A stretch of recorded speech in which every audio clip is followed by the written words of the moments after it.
Okay అండి మాట్లాడు. నమస్తే, welcome to bell TV, voice of voiceless. రాజకీయ సామాజిక అంశాలపై ఎప్పటికప్పుడు బెల్ టీవీ మీ ముందుకు వస్తుంది. అందులో భాగంగా నాగార్జున సాగర్ మిర్యాలగూడ ప్రాంతంలో ఉన్నటువంటి రాజకీయ సామాజిక పరిస్థితులపై ఎప్పటికప్పుడు విశ్లేషణ చేస్తూ ముందుకు వస్తుంది.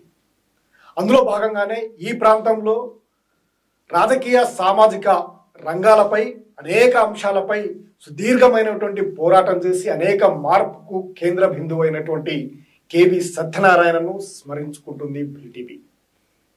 రాజకీయ భీష్ముడిగా ఈ ప్రాంత రాజకీయ సమీకరణలు అత్యంత సామాన్యులైనటువంటి వ్యక్తులను ఒక శిఖరాలుగా ప్రజాప్రతినిధులుగా ప్రజలకు పరిచయం చేసినటువంటి ఒక గొప్ప సామాజిక రాజకీయ శిల్పి కేవి సత్యనారాయణగా ఆయనను అభివర్ణిస్తూ ఆయనను ముందుగా స్మరణ చేసుకుంటూ ఈ రాజకీయ పరిస్థితులను అవగాహన చేసుకోవాలంటే ఇటు మిర్యాలగూడ నాగార్జున సాగర్ నియోజకవర్గాల రాజకీయ పరిస్థితులను సామాజిక పరిస్థితులను అర్థం చేసుకోవాలంటే ముందుగా కేవి సత్యనారాయణ ఇక్కడ నిర్మించినటువంటి ఒక నిర్మాణాత్మకమైనటువంటి సామాజిక పరిస్థితులను రాజకీయ పరిస్థితులను పూర్తిగా అధ్యయనం చేసిన తర్వాతనే ఇక్కడ ఈ రాజకీయాలపై చర్చించాల్సినటువంటి అవసరం ఉంది అనేది బెల్ టీవీ భావిస్తుంది.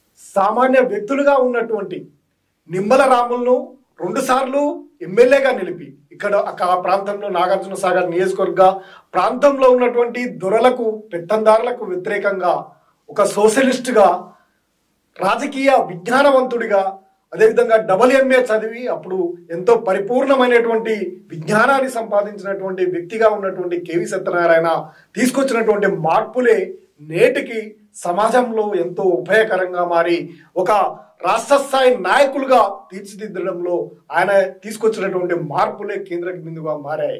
1968లోనే సామాజిక రాజకీయ మార్పుకు బీజం పోసినటువంటి కేవి సత్యనారాయణ నేటికి ఇప్పుడు ఒక విప్లవంగా ఒక ఉద్యమంగా సామాజిక ఉద్యమంగా రాజకీయాల్లో కీలక పాత్రను పోషిస్తున్నాయంటే ఆయన ఆనాడు వేసినటువంటి బీజమే అని చెప్పుకోక తప్పదు.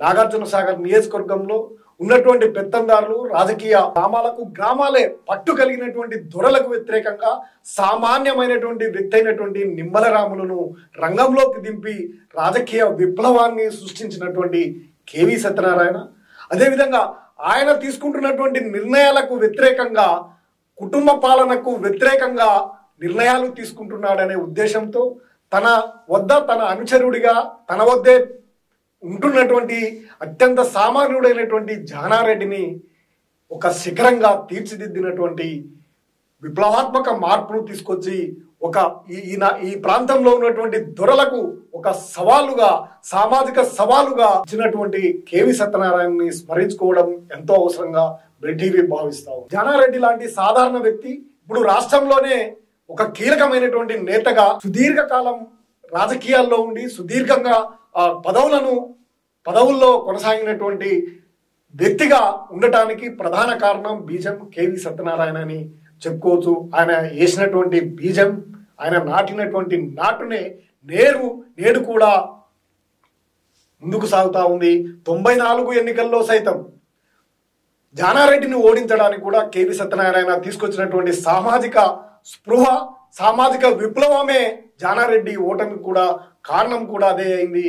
అంటే ఇటు తమ యొక్క శిష్యులను తీసుకురావడంలోను తమ శిష్యులను ఓడించడంలోను కూడా ఆయన తీసుకొచ్చినటువంటి సామాజిక దృక్పథమే నేటికి పనికొస్తా ఉంది. ఇప్పుడు కూడా అక్కడ బీజాలు వేసుకుంటూ ఉన్నటువంటి పరిస్థితి. మిర్యాలగూడ భాస్కర్ రావు లాంటి ఒక సాధారణమైనటువంటి వ్యక్తి 2 సార్లు ఎమ్మెల్యేగా కాగలిగి రాష్ట్ర స్థాయిలోనే ఒక గుర్తింపు పొందగలిగారంటే అది కేవి సత్యనారాయణ వేసినటువంటి బీజంలో ఒక భాగం అని కూడా చెప్పుకోవచ్చు. అందుకే ఈ 2 నియోజకవర్గాలకు సంబంధించినటువంటి సామాజిక రాజకీయాలను అర్థం చేసుకోవాలన్నా రాజకీయ పరిస్థితులను పరిశీలించాలన్నా ముందు కేవి సత్యనారాయణ ఇచ్చినటువంటి స్ఫూర్తి అందరికీ కూడా ఎంతో అవసరమని కూడా ఈ సందర్భంగా చెప్పుకోవచ్చు. అందుకే బెల్ టీవీ మిర్యాలగూడ కేంద్రంగా నూతన కార్యాలయాన్ని ప్రారంభించిన సందర్భంగా ఆ జ్ఞానశీలిని ఒక రాజకీయ సామాజిక భీష్ముడైనటువంటి కేవి సత్యనారాయణను ముందుగా స్మరించుకుంటూ వార్తల్లోకి ప్రవేశిస్తా ఉంది. ఇక్కడ ఉన్నటువంటి సామాజిక రాజకీయ పరిస్థితులపై సామాన్య ప్రజలకు గ్రామీణ క్షేత్రస్థాయి ప్రజలకు బెల్ టీవీ వెళ్ళటానికి ప్రయత్నం చేస్తూ ఉంది. అందరూ కూడా ఈ ప్రాంతంలో ఉన్నటువంటి సామాజికవేత్తలు, రాజకీయ నాయకులు, గ్రామీణ స్థాయిలో ఉన్నటువంటి బడుగు బలహీన వర్గాలకు సంబంధించినటువంటి వారంతా కూడా బెల్ టీవీని ఆదరించి ముందుకు తీసుకుపోవాలి. ఇదంతా కూడా ప్రజలని భాగస్వామ్యం చేసి నిత్యం ప్రజలలో ఉంటూ బెల్ టీవీ ముందుకు వెళ్ళటానికి ప్రయత్నిస్తూ ఉంది. అందుకే ఆయనని స్మరించుకుంటూ ఈ సామాజిక విప్లవంలోకి బెల్ టీవీ ముందుకు రానుంది. అందరు కూడా ఆశీర్వదించి అందరు కూడా సహకారాన్ని, సహాయ సహకారాలను అందించి ముందుకు తీసుకోవాల్సిందిగా విజ్ఞప్తి చేస్తూ చూస్తూనే ఉండండి bell TV, voice of voiceless. నమస్తే.